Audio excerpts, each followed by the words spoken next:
आणि आता बातमी आहे गडचिरोलीमधून। अवकाळी पावसामुळे 48 कोटी 86 लाख रुपयांचं 2,10,000 क्विंटल धान सडलंय।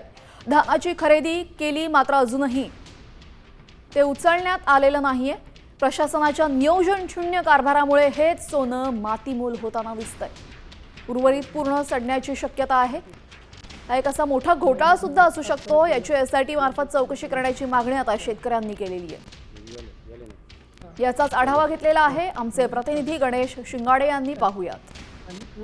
विदर्भामध्ये धानाची लागवड केल्या जाते, शेतीच्या माध्यमातून धान रोवल्या जातात, शेतकरी धान आपल्या शेतामध्ये पिकवतात आणि प्रादेशिक महामंडळ हे खरेदी केल्या जाते। त्या धानाची 2300 रुपये क्विंटलच्या माध्यमातून धान खरेदी केल्या जाते। आपण बघू शकता या ठिकाणी धानाची खरेदी केलेली आहे, मात्र अजूनपर्यंत उचल केलेली नाही आहे।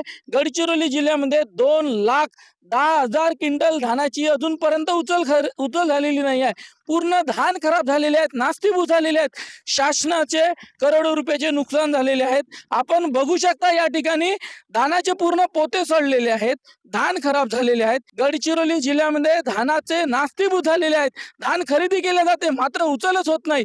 उचल होत नसेल तर धानाची खरेदी करायचीच कशी आणि का बरं, असा प्रश्न आज उपस्थित होत आहे। आपण बघू शकता या ठिकाणी पूर्ण धान खराब झालेले आहेत, पोते सडलेले आहेत आणि हे धान आज कवडी मोल भावाने विकण्यात येणार आहेत। गणेश शिंगाडे, साम टीव्ही, गडचिरोली।